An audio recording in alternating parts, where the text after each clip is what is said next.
வணக்கம் மீனராசி நண்பர்களே. 2026 வரக்கூடிய ஆடி மாதத்தில் உங்களுக்கு எந்த மாதிரியான பலன்கள் கிடைக்க போகுது அப்படிங்கிறத தான் இந்த பதிவில் நம்ம பார்க்க போகிறோம்.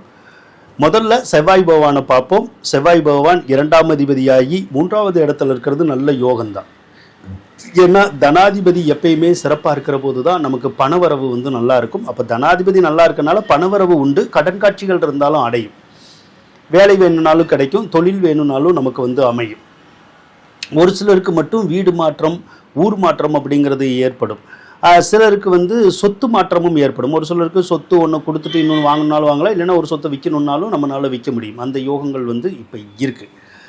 அதே மாதிரி ஒரு சிலருக்கு இந்த வெளியூர் வெளிநாடு சார்ந்த வேலைகள் அல்லது தொழில்கள் வேணும்னாலும் உங்களுக்கு அமையும். அல்லது விசா வேணும், பிஆர் வேணும்னாலும் கிடைக்கும்.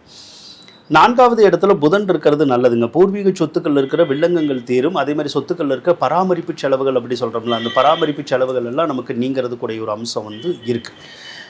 இப்போ சூரியனை எடுத்துக்கிட்டோம்னா 5வது ராசியில் தான் இருக்கார். சூரியன் 5வது ராசியில் இருக்கிறது நல்லது தான். பெற்ற பிள்ளைகளுக்கு அரசாங்க சம்பந்தப்பட்ட நன்மைகள் கிடைக்கும்.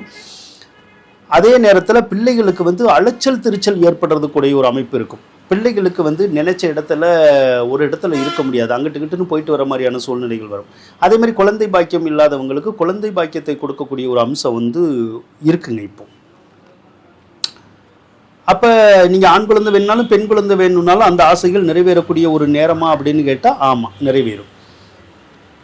ஆனால் 5வது இடம் வலிமையாக இருக்கக்கூடாது. 5வது இடம் வலிமையாக இருக்கிற போது அந்த வேலை மாற்றங்களை அந்த குரு பகவான் உருவாக்கக்கூடிய ஒரு அமைப்புங்கிறது இருக்குது. அதே போல் வண்டி வாகனத்தில் பார்த்து போங்க. காரணம் என்னென்னா, ஒரு சிலர் கொஞ்சம் கீழே விழுகிறதுக்கான வாய்ப்புகள் வரும். அப்படி வண்டி வாகனத்தில் கீழே விழுகலைன்னா ஒரு சிலருக்கு முழங்கால் வலி, முதுகு வலி வரக்கூடிய ஒரு யோகம் அம்சம் அப்படிங்கிறது இப்போ இருக்க தான் செய்யுது. 6வது இடத்துல சுக்கிரன் இருக்குது. பொதுவாக 6வது இடத்துல சுக்கிரன் இருந்தால் உங்கள் வீட்டில் இருக்கக்கூடிய எலக்ட்ரானிக் சாமான்கள், ஆடை ஆபரணங்கள் இதெல்லாம் கொஞ்சம் சேதாரமாகக்கூடிய ஒரு நேரம் அப்படிங்கிறது இப்போ இருக்குங்க. ஆகஸ்ட் 2ஆம் தேதி கன்னி ராசிக்கு சுக்கிரன் போனதுக்கப்புறம் அந்த ஆடை ஆபரணங்கள், எலக்ட்ரானிக் பொருள்லாம் சேதாரமாகாது. அதுக்கப்புறம் உங்களுக்கு நல்லா இருக்குங்க. குறிப்பாக சுக்கிரன் 7வது ராசிக்கு போனதுக்கப்புறம் ஒரு சிலருக்கு மட்டும் கணவன் மனைவிக்குள்ள மட்டும் கொஞ்சம் கருத்து வேறுபாடுகள் வரும். அது ஒன்றும் பெருசாக ஒன்றும் வராது. இப்போ 6வது இடத்துல கேது இருக்குது. அதனால ஒரு சிலருக்கு இந்த பல்லு வலி, கண்ணு வலி அப்படிங்கிறது வரதுக்கூடிய ஒரு அமைப்புகளும் ஜாதகத்துப்படி இருக்க தான் செய்யுது. 12வது இடத்துல ராகு இருக்கிறது ஒரு சிலருக்கு நிறைய அலைச்சல் திருச்சல் இருக்கும். ஒரு இடத்துல இருக்க முடியாது. அங்கிட்டு இன்னும் அலைஞ்சிக்கிட்டு இருக்கிறதுக்கான வாய்ப்புகளை கொடுக்கும். சிலருக்கு மருத்துவ செலவுகளையும் கொடுக்கும். அந்த அமைப்பும் இருக்குது. ஒரு சிலருக்கு இந்த ப்ரெஷர் வர்றது அல்லது காயம், புண்ணு, ரத்தம் அந்த மாதிரிலாம் வருது இல்லை, அந்த அமைப்புகளை ராகு பகவான் கொஞ்சம் உருவாக்குவார். உங்களுடைய ராசி மேலேயே சனி இருக்கிறது. ஜென்மச்சனி ஓடிக்கிட்டு தான் இருக்குது. ஜென்மச்சனி காலத்தில் குறிப்பாக வண்டி வாகனங்கள் சம்மந்தப்பட்ட லைனில் நம்ம போகக்கூடாது.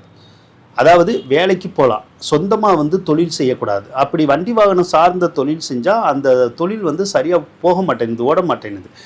அப்போ என்ன ஆயிடுது, அந்த தொழில் நஷ்டம் ஏற்பட பார்க்குது.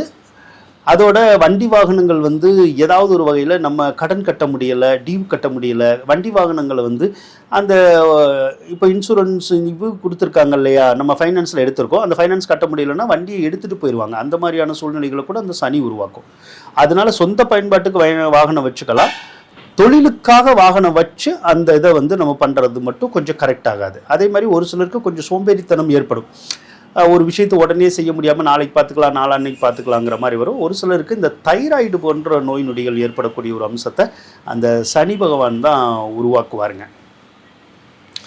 எது எப்படி இருந்தாலும் உங்களுக்கு தனாதிபதி சிறப்பாக இருக்குது. அதனால நிலைமையை நம்மளால் சமாளிக்க முடியுங்க. வாழ்த்துக்கள் நண்பர்களே.